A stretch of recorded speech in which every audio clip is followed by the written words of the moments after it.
Yes guys, welcome back to another video. Welcome to the George Benson Football Channel. The weekend's over and I've decided to do the how will Maurizio Pochettino's Chelsea lineup look like next season if all of the transfer rumours come true. I've decided we're going to do it at the end of every week so that we can have an entire week of news, entire week of stories to then see just how good this Chelsea team could be if all of the journalists were speaking truth. So, without any further ado, we go straight in to the hot outgoing rumours of last week, and we almost needed to order an A1 piece of paper or export in 4K to be able to fit this amount of players in. We've got basically half the squad here on this screen, which, to be quite honest, you look at all of the names on there isn't really any surprises right now with all of these players on the list. With N'Golo Kante, Mateo Kovacic, two players that at the end of last season we weren't going to be sure if they were going to be leaving. With Ruben, still rumours about AC Milan. There's Mount in there as well. Zakaria obviously not going to be staying.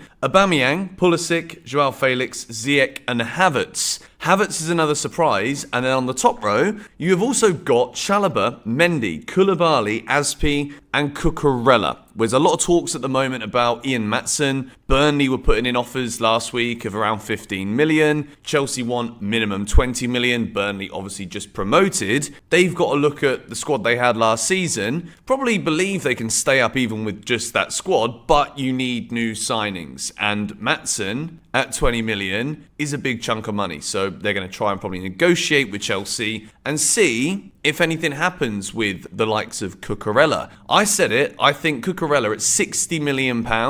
The fact that Pep Guardiola, now a treble-winning manager, wanted to buy Cucurella in the same window that Chelsea bought him tells me that there's a good player in there. Brighton's Player of the Year. You look at the way that team have been this season. Cucurella was the best of those in a year before, and then he comes to Chelsea. Few things go and happen off the field that aren't great, and Cucurella is nothing like the player that he was at Brighton. Now, there's a lot of players that have joined Chelsea that haven't lived up to expectations, that haven't been good enough. And I think when you look at all of these players here on this graphic, even Mendy, what a goalkeeper he was the year we won the Champions League. Trev, when he first broke through, brilliant, has been consistently good, I would say, ever since. But I watched Mark Goldbridge's video yesterday talking about how can teams stop Manchester City. And what Goldbridge was saying in that video, which I agreed with to an absolute T, every team has got to have 16 players in their squad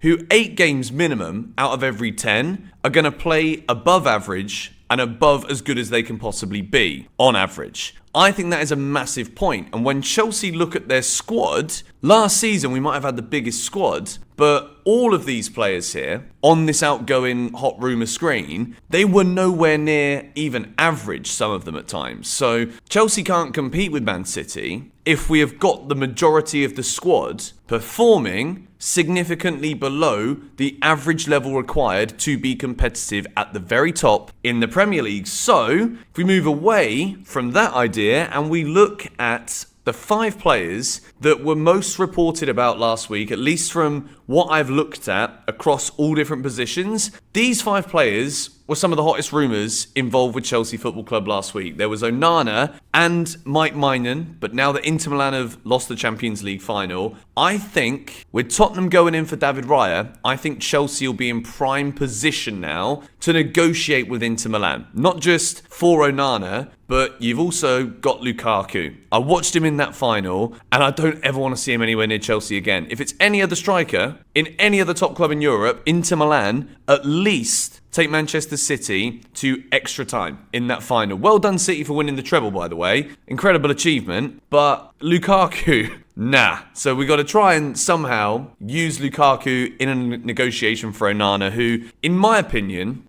Onana is everything Chelsea need. We need a player in goal. Don't know, Kat, you disagree? I think she disagrees. So in my opinion, I think Andre Onana is everything Chelsea need from a goalkeeper. Absolutely beyond competent when he's on the ball. Can pick out a pass, be it short range, long range, and a very good shot stopper as well. I think at 27 years old, you've still got 8 to 10 years potentially at the very top as a goalkeeper. Look at Cech, look at Neuer. These are the kind of guys you've got to be looking at as to see longevity in a keeper, that is what Chelsea need. That's what all top clubs need. Moises Caicedo, the talks keep going on, 70 to 80 million. Wilfried Zaha, officially a free agent now. And if Chelsea are looking at all of their wide options, forward options, and thinking, I'm still not sure if we've got the right strength in depth there, then maybe Wilfried Zaha is an option. It's been something we've heard rumoured for years, but I don't think it will happen. Dusan Vlahovic,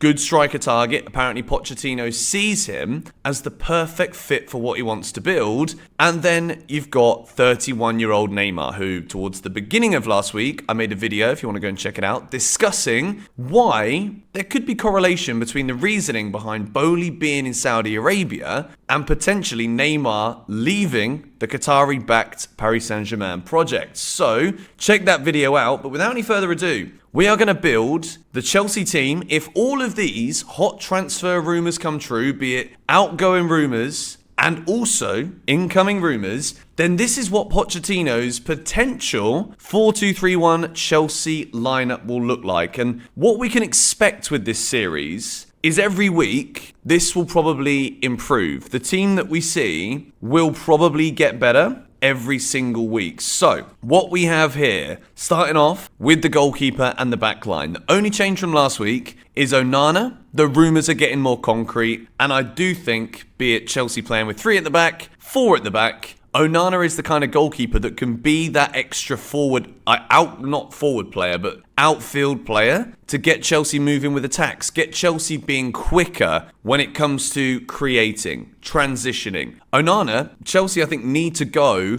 and have a goalkeeper comfortable enough on the ball, comfortable enough to almost be like a centre-back at times. The traditional sweeper-keeper role has changed significantly, and I think Chelsea need to go with that. So Onana is there with James Fofana, Colwill, and Ben Chilwell. I still think Levi Colwill is my number one. I think as good as Badiashile can be, I think we've also got to look at the fact that between Graham Potter, Frank Lampard, Bruno, Badiashile didn't get in the starting 11 as often as he maybe should have done or could have done. So for that, Chelsea are going to keep Colwill. I don't see why he starts on the bench if Chelsea are adamant we're not selling. We move into the midfield. And again now, it is Caicedo and Enzo. The main changes this week is that Chelsea have finally started here to be linked with more attacking players. Now, I've gone here with Sterling and Neymar on the wings. With Neymar, traditionally, we see him from that left, cutting in on the right, an inverted winger. Christopher Nkunku is the one I'm really excited about here. We've got Dusan Vlahovic still as the striker because the rumours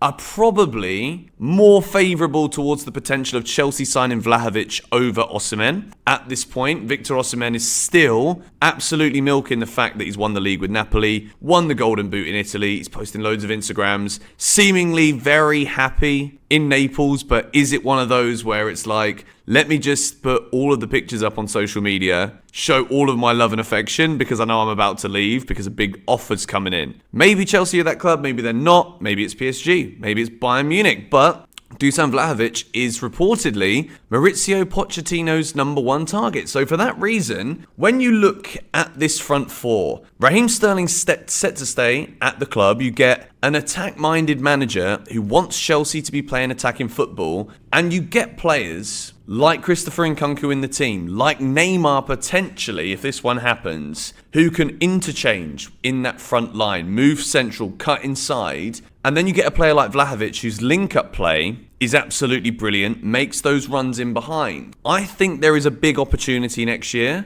for Raheem Sterling to be that player that we saw at Manchester City. If Chelsea actually have a more fluid attacking system with more solidity throughout the team, if you look at the middle of this team, you've got Caicedo in there, ball winner, likes to get forward, likes to press. You've got Enzo, who we know has got so much potential. And then you've got players like Wesley Fofana willing to run forward, dribble forward with the ball from centre-back. Colwill can play a long pass, can play those short balls in between the lines, through the back, behind the defensive line of the opposition, something that Chelsea have struggled so much with. I'm looking at this here, and I know that we're only now on to the 12th of June. It's Monday today, and all of these rumours were from the back end of last week and the rest of last week. I look at this team, and Nkunku's already coming through. Caicedo, Neymar, Vlahovic, and Nkunku other significant names there with Onana as well. It's a lot to say that Chelsea could sign these 5 players, but it's doable. If we manage to do the correct business with Inter to get Onana with the players that they potentially want going the other way,